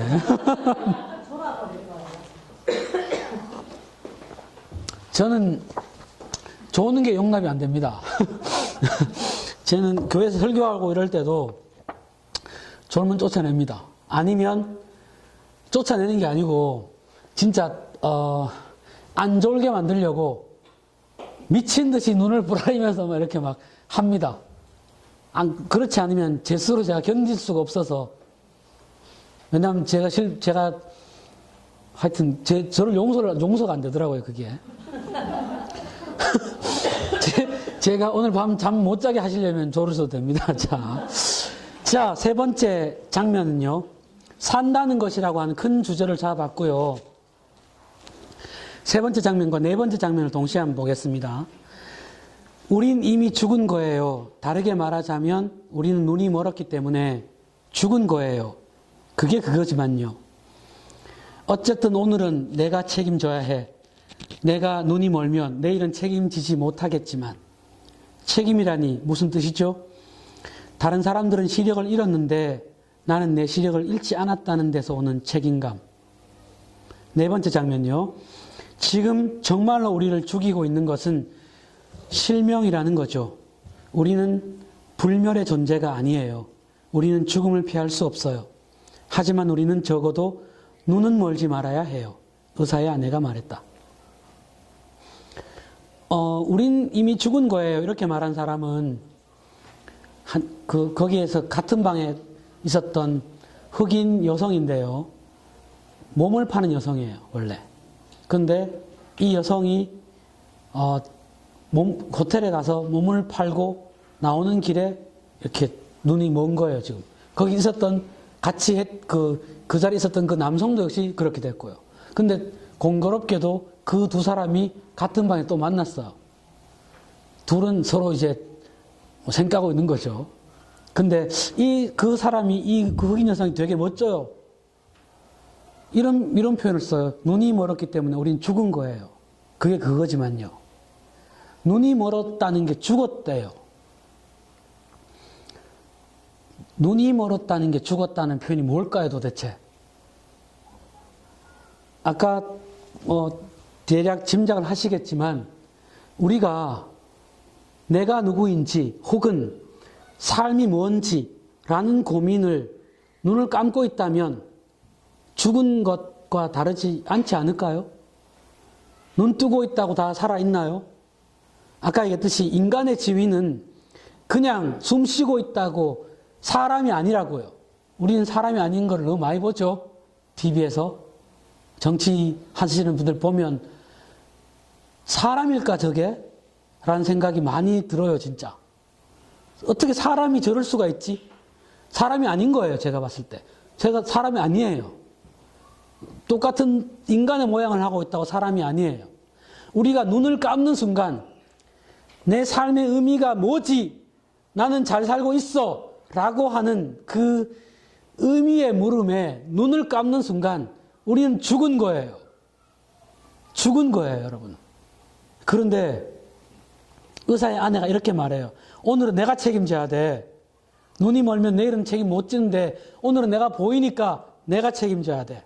그러니까 어이가 없는 거죠. 그 다른 여성이 봤을 때 아니 네가 뭘 잘못했다고 책임을 지는데 책임질 거 없잖아요. 그게 뭐 눈멀게 만든 게 의사의 그런데 그리고 의사의 아내가 이 사람들을 굉장히 많이 돌봐 주거든요. 그 도저히 그 아까 그 양아치 놈, 그 놈이 막 그쪽 하니까 결국 그 안에 불이 나서 그 병동이 잿더미가 돼버려요. 다 죽어요, 그 안에서. 다 타 죽어요. 그리고 나서 이 눈을 뜨고 있는 의사의 아내와 함께 있었던 사람들만 거기서 다 나와요. 그 병원에서. 나오는데 나와서 보니까 온 세상이 전부 다 눈이 먼 거야. 나오니까 군인들한테 이제 나오면 다 총을 쏴 죽인다고 군인들이 밖에 지키고 있었는데 나오니까 총을 안 쏴. 이거 어떻게 된 거지? 보니까 온 세상이 전부 다 눈이 멀어서 도시이고 뭐고 아닌 난리가 난 거예요, 아주. 전부 다 무법천재가 됐어요. 그런 세계에서 전부 다 이제 막 안 보이는데 막 길거리를 사람들 다니면서 음식을 찾아다니고 막 우르르 몰려다니고 막 개들이 다니고 개들도 이제 먹을 게 없으니까 막 진짜 말 그대로 무법천지일 테죠. 그런 세상을 이 의사의 아내가 이 몇몇 사람들을 데리고 동행을 하면서 옛날 그 사람들 집에 찾아가서 자기 집에 데려가서 이렇게 막 챙겨주고 살고 있는 중인 거예요, 지금 이게. 그러니 자기가 책임이라 하고 말하니까 그 여성이 봤을 때 의의가 없는 거죠. 당신 책임이 아닌데 무슨 책임이냐 이렇게 물은 거예요. 그런데 자기 책임이래요. 책임인 것 같아요. 책임이어야 될 것 같아요. 아까 얘기했듯이 눈뜬 자로서의 책임이 있어요. 우리에게는. 오늘은 내가 책임져야 돼 이랬는데 오늘 우리에게 주어진 이 삶은 100% 우리가 책임져야 돼요. 세월호 사태를 불러일으킨 이 나라의 책임은 100% 우리 책임이 맞아요. 우리가 좀 더 노력하지 않았기 때문에 우리 책임이 맞아요. 아까 얘기했듯이 세상 죄를 지고 가는 그들의 하나님의 어린 양과 같이 그 순결한 아이들이 하늘의 별이 됐는데 그렇게 된 사건의 원인은 우리한테도 있어요. 무책임한 우리가 돈만 바라다가 오로지 잘 먹고 잘 사는 것에만 눈이 멀어서 세상이 삐뚤어지고 무너져 가는 것도 그대로 보아 그냥 용인되는 그 세계 속에 우리가 눈을 감았기 때문에 세상이 이렇게 됐다고요. 우리의 책임이 있어요, 반드시. 고민하고 있다면 내 삶이 진짜 옳을까? 내가 진짜 잘 살고 있을까? 나 이래 살아도 되나? 이렇게 이런 환경에서 다음 아이들이 살아갈 수 있도록 우리가 이렇게 내버려도 되나? 라는 고민을 한다면 마땅히 지금 우리에게 주어진 이 시간과 지금 이 순간은 우리의 책임인 거예요. 누구도 책임져 주지 않아요. 물론 더 많은 책임을 가진 사람이 있겠지만 그들에게 우리가 저항하고 그들에게 잘못된 것을 손짓하고 알려줘야 되지만 그만큼의 지금 우리의 삶 속에서도 여전히 우리에게도 그것만큼이나 무거운 책임감이 우리에게 있다고요. 그러면서 그 사람이 그렇게 말해요.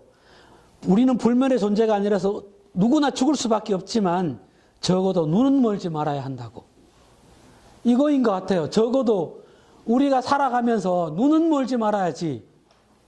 눈은 멀쩡히 뜨고 있는데 진실을 볼 수 있는 눈은 있어야지. 그거인 것 같아요. 그죠? 두 눈 뜨고 사는 거 고통스러울 수 있어요. 고통스러울 거예요. 이런 모든 세상이 눈먼 세상에서 눈을 뜨고 산다는 거는 결코 쉬운 일은 아니에요. 하지만 눈을 감고 살면 사는 게 아니죠. 사는 게 아닌 거예요. 그러니까 이게 눈먼 자들의 도시라고 하는 이 주제가 굉장히 무겁고도 아픈 주제예요. 그 안에서 폭로하고 있는 그 인간들의 군상, 막 안 보인다고 아무데 똥 다 싸고 막 안 보는데 지들끼리 침대에서 막 성행위도 하고 막 진짜 난리 끝도 아닌 거예요. 음식을 찾으러 갔다가 이제 막 다 음식을 다 털었을 거예요. 전부 사람들 전부 다 안 보이니까 돌아다니면서 슈퍼 걸리면 그 안에 막 난장판이 되고 깔려서 죽고 막 난리가 나요. 의사의 아내가 자기들의 그룹들을 끌고 가야 하니까 먹여 살려야 되는데 하루는 막 찾아갔더니 기억이 나서 갔더니 어떤 음식 슈퍼 같은 창고가 기억났던 거예요. 지하실로 가는 창고. 거기는 아무도 모를 거라는 거죠. 모르겠지. 눈을 뜨고서 가도 못하는 판에 눈을 지금 전부 다 모르는데 모르는 걸 발견해서 그래서 자기가 갔어. 가서 보니까 그 지하실 안에 그 뭐죠? 옛날에 그 도깨비 불이라고 하는 그 황 때문에 생기는 거죠. 사람이 죽어서 썩으면 나오는 황. 그 시체로 가득했더니 그 안에 깔려 들어갔다가 한 놈이 누군가가 냄새를 맡고 들어갔는데 마구 밀고 들어가서 막 난장파에 대해서 그 안에 도저히 이렇게 상상을 초월하는 일들이 막 벌어지고 있는 거죠, 그 안에. 그런 도저히 인간으로서 어떻게 이렇게 설명이 안 되는 일들이 많이 벌어지는 장면들이 나와요. 그러니까 이렇게 주제 사람하고가 봤을 때 세상은 그런 것처럼 보이는 거예요. 지금 우리가 우리의 세상을 보듯이요. 우리의 세상도 뭐 별반 다르지 않지 않나요? 지금. 그리고요. 자, 6번, 7번. 시간이 지금 괜찮죠, 아직? 충분히. 자, 6번에 가보시면요. 5번에 잠깐 살짝 넣어놨는데 5번 같은 경우에 손목시계인데요. 의사 아내가 이렇게 시계를 맞추려고 시계를 딱 보다가 자기가 느끼는 거예요. 시계를 맞추다 보니까 시계가 필요 없어. 안 보이는데 뭐 사람들 전부 다. 시계가 몇 시인가 의미도 없고 낮도 하얗고 밤도 하얘. 전부 다 하얗게밖에 안 보여. 그런 사람들한테 의사의 아내만 지금 시간을 이게 필요하니까 시간을 재고 있었던 거예요. 이런 장면도 재미있다 생각이 들었는데 눈 떠 있지 않은 사람에게는 시간이 의미가 없구나. 그러지 않을까요? 그죠?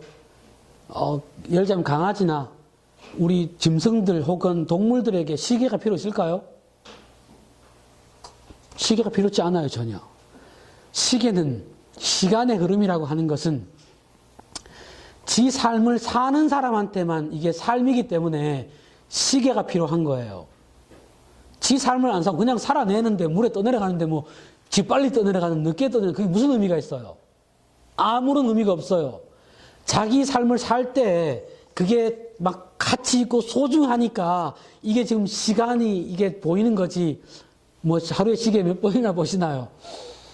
우리가 자기 삶을 살 때 시계가 필요해요. 그렇겠구나. 주제가 봤던 세상은 그러겠구나. 시계가 필요 없는 세상이구나. 이게 눈먼 자들에게는, 죽은 자들에게는. 6번째, 7번째 장면도 한번 쭉 읽어보시고요. 7번째 씬 한번 볼까요? 두려움은 실명의 원인이 될 수 있어요. 검은 안경을 썼던, 색안경을 썼던 여자가 말했다. 이 색안경도 웃기는데요. 여자가 이렇게 폼지기려고 이렇게 멋진 패션으로 이렇게 색안경을 써요. 근데 아무도 안 보이는데 색안경이 필요 없잖아. 이거 벗어도 돼. 서로 어차피 안 보여. 그런데 이 끝까지 안경을 쓰고 있어요. 그리고 병원에 눈이 안 좋아서 왔던 그 노인도 안대를 했던 노인도 이거 안대를 하고 있어요, 이게. 왜 안대를 해도 아무도 안 보이는데. 그런 것도 이 곳곳에 이렇게 작은 장치들을 되게 많이 돼 있어서 생각해 볼 여지가 되게 많고요. 자, 두려움은 실명의 원인이 될 수 있어요. 검은 색안경을 썼던 여자가 말했다. 그거야말로 진리로군. 그것보다 더 참된 말은 있을 수 없어. 우리는 눈이 머는 순간 이미 눈이 멀어 있었어. 두려움 때문에 눈이 먼 거지. 그리고 두려움 때문에 우리는 계속 눈이 멀어 있을 것이고. 지금 말하는 사람은 누굽니까? 의사가 물었다. 눈먼 사람이요. 어떤 목소리가 대답하더니 덧붙였다. 그냥 눈먼 사람. 여기에는 그런 사람밖에 없으니까. 야, 우리가 눈이 먼 것은 세상을 잘 보지 못하는 것은 진리를 보지 못하는 것은 결국 지식의 문제가 아니구나 이게. 두려움이겠구나. 진짜 그렇겠구나. 우리가 진짜로 자기의 삶을 살아볼 용기가 없어서 우리는 이렇게 비루하게 사는구나. 그죠? 언제나 비겁하게 사는구나. 수치심을 잊고 사는 것이 세상살이에 마치 비결인 양 그렇게 우리는 살아가는구나. 결국 두려움이구나. 우리가 나답지 못하고 우리가 막 가슴 벅찬 삶을 살지 못하는 이유는 결국 두려움이구나. 그 생각이 많이 들었어요. 저도 막 나름 진리를 열심히 찾아볼 기라고 동서양의 여러 고전들과 철학들과 성서를 열심히 봤으나 진리가 굉장히 멀리 있는 줄 알았고 그런 줄 알았는데 이걸로 이렇게 문학을 보면서 진리는 그냥 우리 안에 있는 것 같아요.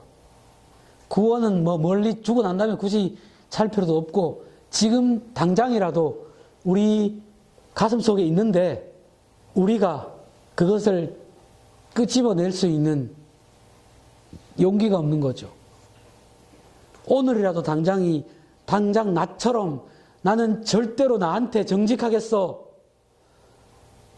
진짜 내 가슴 시키는 대로 살아보겠어. 내 스스로한테 부끄럽지 않을 거야 나는. 그렇게 말하고 그렇게 살 수 있는 용기가 없어서 그렇게 살려고 몸부림치는 흉내만 내는구나. 그런 생각이 들었어요. 그렇겠구나. 그러면서 마지막 거기 8번째 씬. 우리가 왜 눈이 멀게 된 거죠? 모르겠어. 언젠가는 알게 되겠지. 내가 무슨 생각을 하는지 알고 싶어요. 의사의 아내와 의사가 서로 그 대화하는 장면이에요. 거의 마지막 장면 얘기가. 응, 알고 싶어. 나는 우리가 눈이 멀었다가 다시 보게 된 것이라고 생각하지 않아요. 우리가 처음부터 눈이 멀었고 지금도 눈이 멀었다고 생각해요. 의사의 아내가 대답하니까 눈은 멀었지만 본다는 건가? 볼 수는 있지만 보지 않는 눈먼 사람들이라는 거죠. 그죠? 볼 수는 있지만 눈먼 사람들, 우리의 모습이라는 거죠. 이 작가도 아마 삶을 살면서 평생을 살면서 왜 세상이 이렇게 눈이 멀었을까? 왜 이런 눈먼 세계에 살게 됐을까? 우리는 이 눈먼 세계가 된 이유가 뭘까? 라는 고민을 했던 것 같고요. 그가 찾아냈던 결론은 눈이 먼 것이 우리의 능력의 탓도 아니고 우리가 뭐 지식이 없거나 깨달음이 약해서가 아니고 결국 안 보는 거구나. 우리가 눈을 떠 있으면서도 불구하고 안 보려고 외면하는 거구나 라는 것을 슬프게도 그런 진실을 알아낸 거죠. 자, 마지막 보시면요. 부활하라 에서 제가 부활이라고 잡았는데요. 그럼 길은 없을까? 이대로 살아야 하는 걸까? 라는 것에 대해서 할머니가 부활할까요? 검은 색안경을 썼던 여자가 물었다. 이 여자는 아니야. 부활하지 않아. 아내가 대답하고는 덧붙였다. 더 중요한 건 지금 살아있는 사람들이 스스로 부활하는 거야. 그런데 그렇게 못하고 있지. 우리는 이미 반은 죽었어. 의사가 말했다. 반은 살아있는 것이기도 하죠. 의사의 아내가 대꾸했다. 그녀는 삽을 헛간에 갖다 두고 모든 것이 제대로 되어 있는지 마당을 꼼꼼히 둘러보았다. 제대로 되어 있는 게 뭐지? 그녀는 생각하다가 스스로 답했다. 죽은 자들이 그들이 있어야 할 자리, 즉 죽은 자들 사이에 있는 것, 살아있는 자들이 살아있는 자들 사이에 있는 것, 닭과 토끼가 먹이를 먹고 또 먹이가 되는 것. 이 장면은 어디냐 하면요. 그 검은 색안경을 썼던 여자가 자기 집에 가고 싶다고 해서 혹시나 자기 부모님이 와 계실까봐.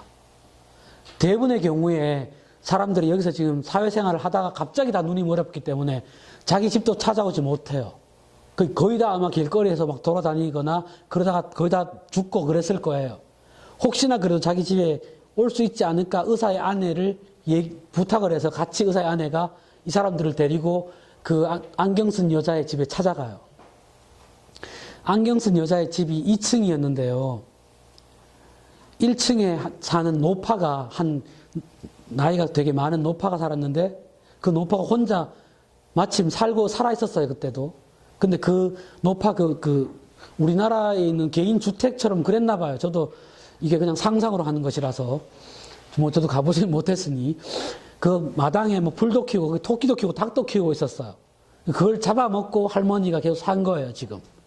이제 배고플만 하면 마당 가가지고 막 어차피 밤에 문은 잠겨 있으니 들어가서 막 잡아가지고 그랬으니 그 안에 막 하여튼 닭과 똥이고 뭐고 막 풀이고 막 난리였겠죠. 그 사이에 이제 그 2층에 올라갔는데 결국 그 부모님들은 다 죽은 채로 있었고요. 그래 싶은데 잡기가 안 나는데 아무튼 그러고 나서 그 할머니하고 이제 그 밑에 이 사람들이 결국 이제 그 확인하고 나중에 나오는데 그 할머니가 처음에는 그 사람들이 이 의사의 안에는 이제 먹을 게 있으니까요. 딴 사람 먹을 게 없는데 먹을 게 챙겨가 늘 들고 다녔으니까 그 할머니한테 먹을 걸 좀 나눠주고 의사에 가서 확인만 해보고 우리 가겠다. 그러고 나서 그랬는데 거기서 할머니도 거기서 죽거든요. 그 마당에서.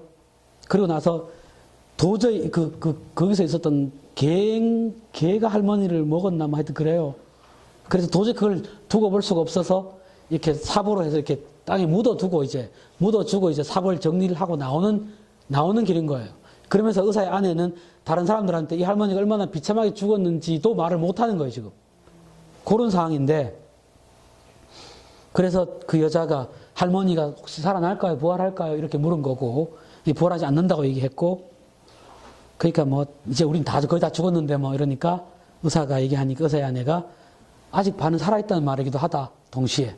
그리고 의사의 아내는 습관처럼 늘 이제 물건을 제대로 정돈하고 했으니 삽을 이렇게 다 쓰고 나서 삽을 이렇게 제자리에 갖다 놓고 보니까 이제 자기 스스로 약간 이렇게 이상했던 거죠. 제대로 다 돼 있나? 라고 봤는데 제대로 된 게 뭘까 도대체? 이 세상에서. 제대로 돼 있는 게 아무것도 없는 세상인 거예요, 지금. 아무것도 제대로 돼 있지 않은 세상인데 마치 뭔가 제대로 돼 있는 것처럼 우리는 그렇게 행위를 하고 있지 않나? 라는 그런 표현인 것 같아요. 우리가 온통 세상이 지금 길을 잃었고 우리 스스로가 아까 우리 개인적으로도 길을 잃은 세상에서 마치 우리가 일상을 살아가면서 막 꿈이 뭐 이렇게 하면 그걸 챙기면서 나 오늘도 잘 먹고 잘 살았으니 뭔가 잘 되고 마치 지금도 괜찮은 것처럼 살아가고 있는 것 아닌가라고 착각을 하고 있는 것 아니냐는 거죠. 그런데 그 의사의 아내가 스스로에게 질문을 하고 대답이 너무 근사하지 않나요? 제대로 돼 있다는 것은 죽은 자들이 죽은 자들 사이에 있는 것, 살아있는 자들은 살아있는 자들 사이에 있는 것, 거기에 그 마당에 있는 닭과 토끼가 지들끼리 먹고 또 그들이 먹었으니 또 누군가에게 먹이가 되는 것, 마땅히 해야 될 것을 하는 것, 그거란 말이죠. 이게 지금 이거 약간 기독교를 깐 게 아닌가 싶기도 하고요. 뭐 저도 이런 면에서는 까요. 부활, 뭐 제가 제일 교회 있을 때 듣기 싫었던 말이 뭐 구원받았나 이런 말, 뭐 혹시 구원받았어요? 혹시 구원받았다고 확신하신다면 감히 말하지만 아닐 겁니다. 아마 훨씬 더 심각하게 고민을 해보십시오. 스스로 구원을 받았는지 아닌지. 그런 질문을 하는 것 자체가 성서 어디에도 그딴 식으로 말하고 있지 않아요. 제가 성서를 정말 저렇게 당당히 얘기하노. 제가 성서를 50번 이상 읽었어요. 제가 목사가 되면서 제 스스로한테 다짐한 게 있어요. 제가 딴 건 모르지만 목사가 다른 건 뭐 모른다고 말하면 괜찮은데 성서를 뭔데 모르면 이상하잖아요. 솔직히 그게 말이 안 되잖아요. 근데 모르는 놈 쎄였더라고요. 목사들도. 너무 많이 모르는 놈들이 많아요.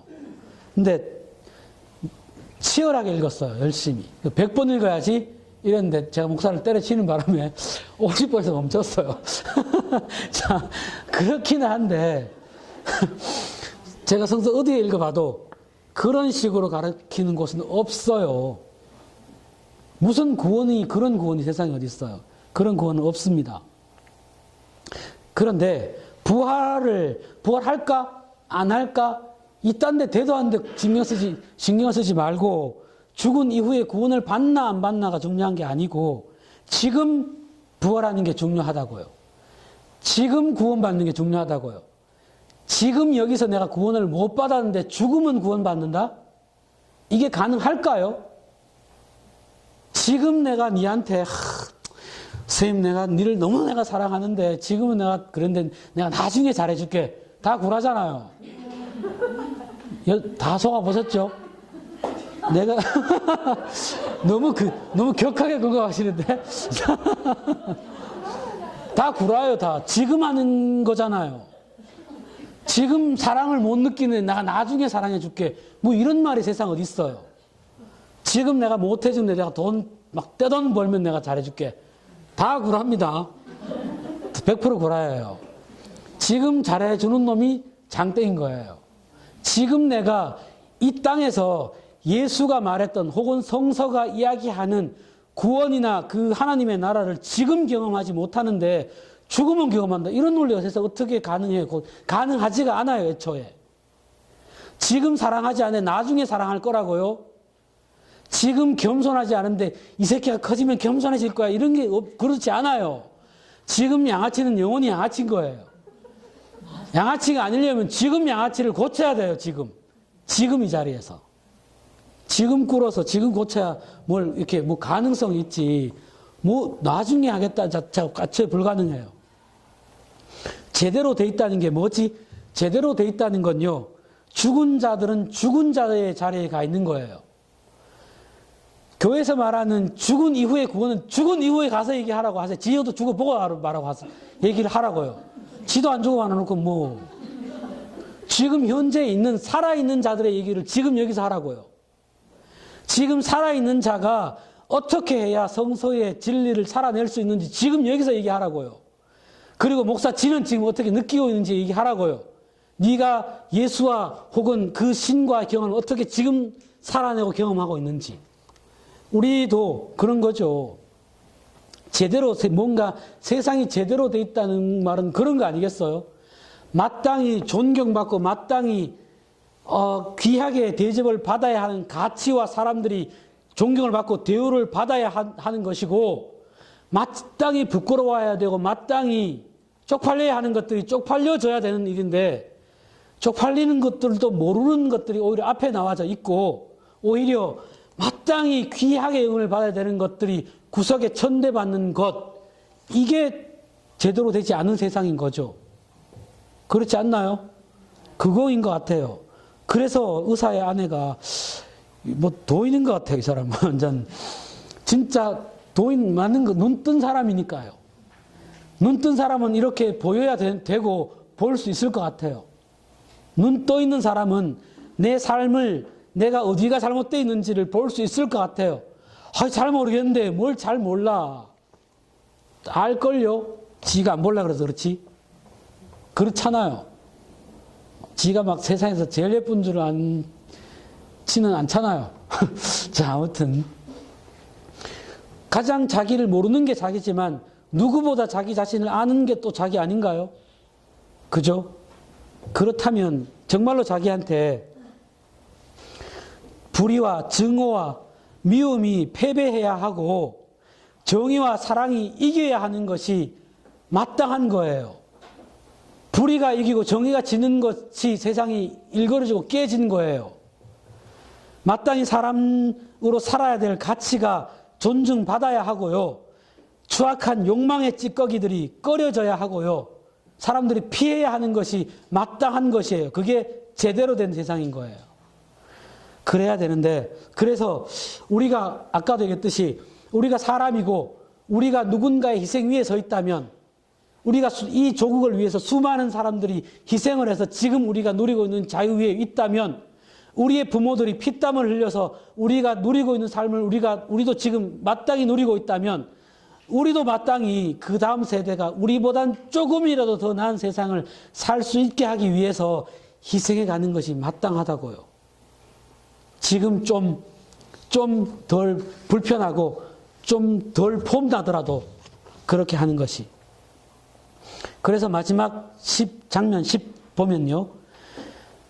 가장 심하게 눈이 먼 사람은 보이는 것을 보고 싶어 하지 않는 사람이라는 말은 위대한 진리예요. 나는 보고 싶어요. 진짜 좀 봤으면 좋겠네요. 정말 이 집 보고 싶다라는 그거 보고 싶은 사람들이 있죠. 저는 한때 신약 성경에 되게 빠져있던 적이 있는데요. 예수 얘기가 너무 재밌어서요. 막 어떤 소설보다 재밌더라고요. 처음에는 신학교 다녔을 때는 의무적으로 막 공부를 해야 된다는 생각으로 읽었는데 어느 순간에는 그 예수가 너무 매력적이라서 막 소설책 읽듯이 막 열심히 읽은 적이 있어요. 이야, 세상에 대체 어떻게, 예수는 세상을 어떻게 봤을까? 어떤 눈으로 보면 세상이 이렇게 보이지? 대체 어떻게 봐야 원수도 사랑해라 이렇게 말을 할 수가 있지? 돌을 던져서 막 지를 죽이는데 자들을 용서하십시오. 자들은 지가 뭘 하는지 모릅니다. 막 가식 부리는 막 게 아니고 진짜 진심으로 저렇게 말할 수 있지? 진짜 막 그 창녀들과 죄인들을 향해서 네가 하나님의 자녀다라고 이렇게 선언할 수가 있지? 그들과 함께 먹을 수 있지? 막 미치겠더라고요. 그 눈이, 그 예수의 눈을 나도 한 번만 가질 수 있다면, 야, 진짜 한 번만, 하루는 좀 심했고 한 달 정도만 내가 예수의 눈으로 세상을 보고 내 자신을 보고 그렇게 볼 수만 있다면 진짜 원이 없겠구나. 곧 볼 수 있을 것 같았는데 안 되더라고요. 지금은 제가 더 비겁해져 가지고 지금은 잘 안 되더라고요. 하여튼 저도 좋을 때가 있었는데. 근데 정말 보고 싶다. 정말 보고 싶다. 이렇게 그런 거를 원하시면 좀에 보이지 않을까요? 언젠가? 자, 이제 마지막인데요. 나가는 말에 제가 두 사람의 이야기를 갖고 마무리를 짓겠습니다. 첫 번째는요, 미치 앨범이 있었던 모리와 함께한 화요일이라고, 이게 한때 막 되게 유행했었어요. 되게 짧고, 그죠? 뭐 길지도 않고 되게 사람들에게 많은 감동을 줬고, 또 이게 실제 일이고, 또 미국의 어떤 그 뭐였죠? 실제로 그 다큐멘터리처럼 영화로 방영되기도 했고요. 실제로 마지막 암 죽어가는 그 모리 교수가 죽어가는 순간에 그거를 인터뷰하면서 그것들이 실제로 미국에 방영이 됐고, 그래서 많은 사람들이 감동을 줬던 책이에요. 한번 읽어보시면 너무 좋아요. 그 미치 앨범이 그 모리 교수의 제자였는데, 한때 이 사람이 그 스승이 생각이 났고, 그러면서 이제 그래도 스승이 가기 전에 가서 인사라도 드려야지. 그리고 나서 이제 늦게 스승을 찾아가죠. 병상에 있는 스승을 찾아가요. 찾아가서 병상에 누워있는 그 모리 교수가 그 제자를 향해서 이렇게 말을 하죠. 마음을 나눌 사람을 찾았나? 그분이 물었다. 지역사회를 위해 뭔가 하고 있나? 다시 나의 얼굴을 들여다보며 물었다. 마음은 평화로운가? 나는 점점 얼굴이 빨개져 갔다. 최대한 인간답게 살려고 애쓰고 있나? 대답을 할 수가 없었어요. 그리고 내가 어떻게 된 거지? 라고 하는 자기 자신에 대한 물음을 던지게 됐죠. 그도 대학 시절에 그 훌륭한 선생 앞에 서서 와, 나도 막 멋지게 살아야지. 나도 세상을 아름답게 하는 일에 내 헌신해야지. 나도 세상을 섬기면서 조금이라도 더 나은 세상을 위해서 하는 일에 진짜 근사하게 살아볼 거야. 이렇게 꿈꿨던 대학 시절에 자기가 기억이 났고, 그랬는데 지금은 그 세상은 뭐 안드로메다로 가셨고, 오로지 막 조금 더 많은 이윤과 조금 더 많은 돈과 이런 걸 막 미치도록 추구하고 있는 자기의 모습이 보였던 거죠. 너무 부끄러워서 선생 앞에서 어쩔 줄 몰라 하는 그 사람. 근데 이게 너무나 당연한 질문 아닌가요? 마음을 나눌 사람이 있나?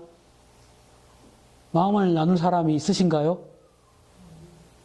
지역 사회를 위해서 뭔가 하고 있나? 네가 살고 있는 공동체, 그것을 위해서 다만 못해도 마다이라도 쓰고 있나? 라고 묻는 거죠. 그리고 마음은 평화로운가? 진짜 마음이 허해서 맨날 저마다 소주잔을 걸치는 게 아니고 잠자리에 들면서 오늘 또 나 잘 살았어. 이거 참 내 잘했구나 오늘. 그렇게 잠자리에 들고 있나? 그리고 어떤 것보다 사람처럼 살려고, 사람 되려고, 네 자신처럼 살려고 그렇게 몸부림치고 있나? 그 질문에 죽어가는 노 스승의 그 질문이 어땠을까? 하여튼 충격을 줬던 것 같아요. 많은 사람들에게 감동을 줬고 저도 되게 이렇게 많이 감동을 받았었어요. 자, 마지막으로요. 까미의 이방인인데요. 제가 되게 좋아하는 책이고 이것도 한 굉장히 많이 자주 10번쯤 읽었던 것 같아요. 까미의 이방인은 되게 짧아요. 이렇게 마음만 먹으시면 한 2시간 정도 읽으시면 다 읽지 않으실까? 유명한 책인데요. 거기에 이렇게 제가 몇 구절을 제가 뽑아드렸는데 내용은 굉장히 단순해요. 직장을 생활하던 그 메르소인가요? 메르소가 갑자기 이제 엄마가 돌아가셨던 부고를 받고 요양원에 계신, 그래서 갑자기 이제 엄마를 부고에 갔는데 아무런 감정이 느껴지지 않는 거예요, 엄마한테.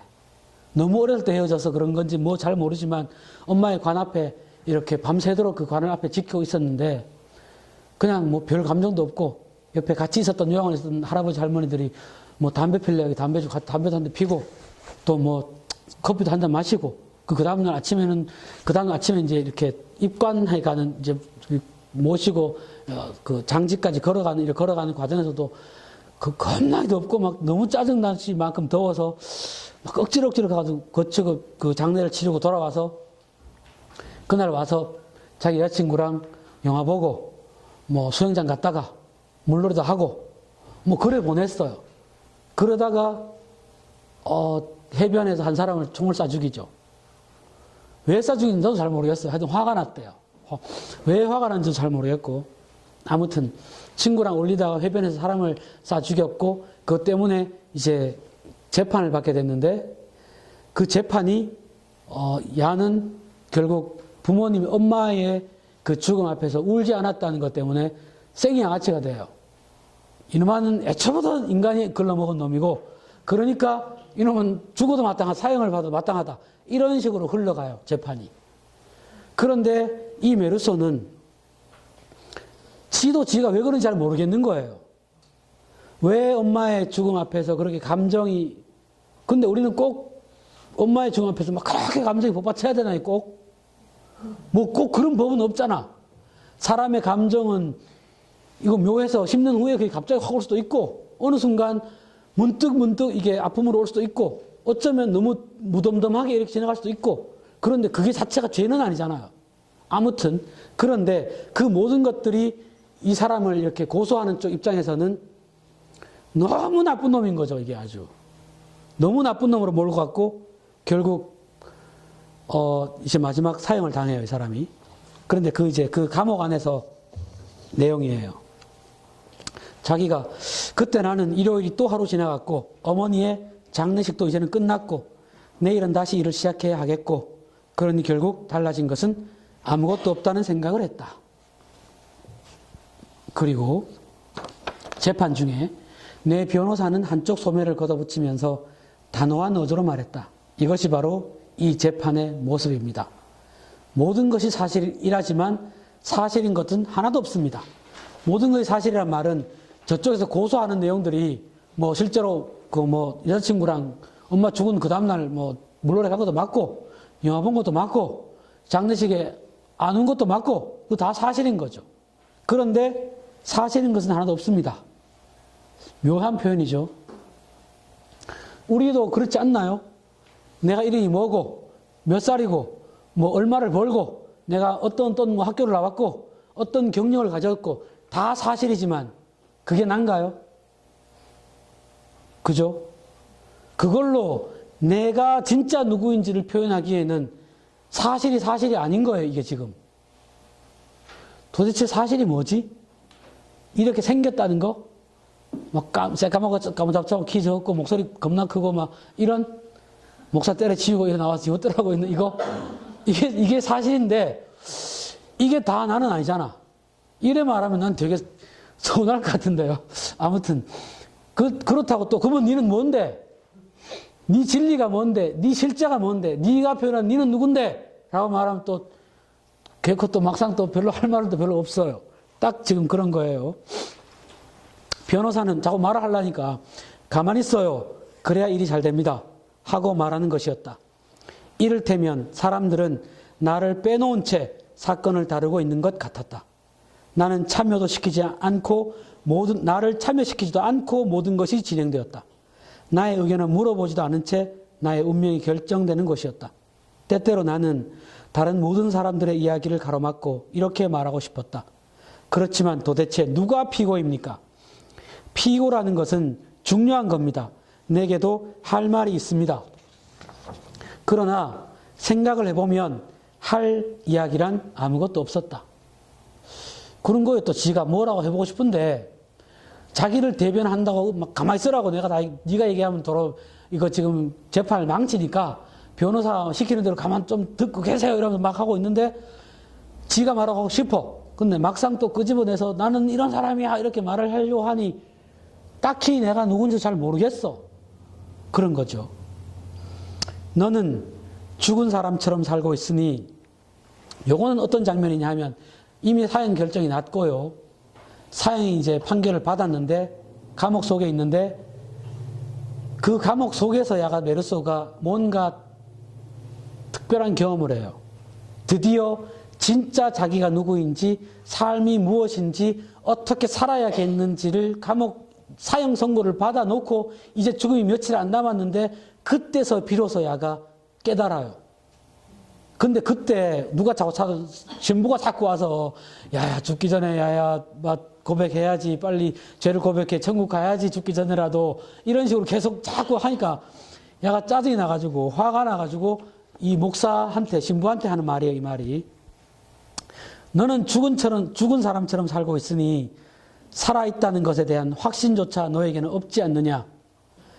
나는 보기에는 맨주먹 같을지 모르나 나에게는 확신이 있어. 나 자신에 대한 모든 것에 대한 확신, 너보다 더한 확신이 있어. 나의 인생과 닥쳐올 이 죽음에 대한 확신이 있어. 그렇다. 나에게는 이것밖에 없다. 이러면서 자기의 해방이라고 할까요? 그거를 선언해요. 갑자기 메르소가 왜 이래 됐을까요? 이게 어떻게 된 일인지 거기에 보면 특별한 어떤 계기 이런 걸 보기가 힘든데 갑자기 이런 일이 벌어져요. 근데 이것도 보시면요. 까미가 책 제목을 이방인이라고 했잖아요. 왜 이방인이라고 잡았을까요? 특히 서양 문화권에서 이방인 하면 바로 뭔가가 떠올라요. 기독교 문화권이기 때문에 이방인이면 주류 안에 포함되어 있지 않는 혹은 이단아, 우리나라로 지금으로 따지면 이단아에 가까운 말이에요. 이 말이. 섞이지 못하는 사람. 항상 요즘 인싸 유행인데 완전 확실히 바깥에 있는 사람. 아싸. 좋아요.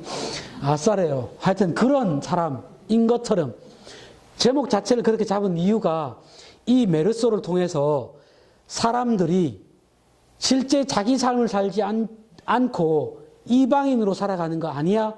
라는 고발을 하는 거예요. 지금 까미가 봤을 때. 사람들은 마치 자기가 자기 삶을 사는 것처럼 보이는데 자기가 자기 삶에서 벗어나 있는 것처럼 이 메르소도 보면 그래. 사람을 죽일 때도 뭐 특별한 무슨 엄청난 미움 이런 게 없어요. 그리고 엄마의 장례식에 갔는데도 이거 뭐 감정 자체가 이렇게 되게 좀 뭐 들떠 있어 약간. 마치 다른 사람 와서 구경하는 것 같아. 되게 독특하게 이렇게 너무 담담해요. 이 메르소의 감정이 잘 읽혀지지가 않아요. 이렇게 쭉 읽어보시면. 그런데 신기하게 이 재판 과정을 거치면서 감옥 속에서 드디어 메르소가 깨달은 건 이제는 제일 마지막에 하는 그 말에 이제는 진짜 내 삶을 산 거예요. 이제 얼마 남지 않았으나 그러나 죽음만큼은 내가 메르소 내 자신으로서 내가 죽음을 맞겠다. 그런 식의 선언이에요. 이게. 그러면서 이게 거의 끝나거든요. 마지막에 죽는 걸로 끝나진 않고 요거 장면으로 거의 끝이 나는데 이 까미가 봤을 때 우리의 삶도 역시 우리가 마치 우리의 삶을 이끌어가는 것처럼 보이고 내 삶을 살아가는 것처럼 보이지만 우리는 자기가 자기 삶에서 이방인이 아니냐라는 걸 지금 이렇게 폭로하고 있어요. 제가 그 글을 가지고 제가 썼던 글로다가 마무리를 지어보겠습니다. 그걸 넣어서 이렇게 썼어요. 삶은 온통 부조리로 가득 차 있어 착하고 성실하기 그지없는 이가 지질이도 가난하고 조롱을 당하기도 하고 지질하고 비열하기 짝이 없는 녀석은 사람들에게 찬사를 받기도 하는 별처럼 아름다운 아이들이 허망하게 사라지고 욕망 가득한 추악한 노인네는 천수를 누리는 그때 나는 일요일이 또 하루 지나갔고 어머니의 장례식도 이제는 끝이 났고 내일은 다시 일을 시작해야 하겠고 그러니 결국 달라진 것은 아무것도 없다는 생각을 했다. 내 변호사는 한쪽 소매를 걷어붙이면서 단호한 어조로 말했다. 이것이 바로 이 재판의 모습입니다. 모든 것이 사실이라지만 사실인 것은 하나도 없습니다. 그럼에도 불구하고 그런 삶은 이어지고 또 이어지지. 어머니의 죽음조차도 속절없이 흘러가는 매일의 삶을 바꿔놓을 수는 없어. 그것 또한 하나의 흘러가는 과정일 뿐. 삶은 그런 거야.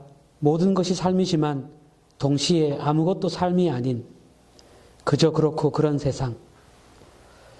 이런 세상 속에서 우리는 이방인으로 살고 있는 거지. 어쩌면 너무나 당연한 것인지도 몰라. 온 세상과 우리 삶이 부조리로 가득 차 있기에 심지어 나 자신의 생각과 마음조차도 이해할 수 없기에 그 안에서 이방인으로 살아가는 것은 인간의 운명인지도 모르지. 변호사는 가만히 있어요. 그래야 일이 잘 됩니다. 하고 말하는 것이었다. 이를테면 사람들은 나를 빼놓은 채 사건을 다루고 있는 것 같았다. 나는 참여도 시키지 않고 모든 것이 진행되었다. 나의 의견을 물어보지도 않은 채 나의 운명이 결정되는 것이었다. 때때로 나는 다른 모든 사람들의 이야기를 가로막고 이렇게 말하고 싶었다. 그렇지만 도대체 누가 피고입니까? 피고라는 것은 중요한 겁니다. 내게도 할 말이 있습니다. 그러나 생각을 해보면 할 이야기란 아무것도 없었다. 나와는 아무런 관계도 없이 내 뜻과는 상관없이 삶의 수레바퀴에 몸을 맡긴 채 마치 나의 삶이 아닌 양 방관자처럼 사는 것이 지금 우리의 모습인지도 몸부림친다고 달라지지 않을 테니. 그러나 그것이 전부일까? 우리의 삶은 그저 표류하는 부초와 같은 것일까? 부조리한 삶을 숙명으로 받아들이기엔, 그저 부초 같은 삶을 받아들이기엔 우리의 삶은 너무 찬란하지 않아? 너는 죽은 사람처럼 살고 있으니 살아있다는 것에 대한 확신조차 너에게는 없지 않느냐? 나는 보기에는 맨주먹 같을지 모르나 나에게는 확신이 있어.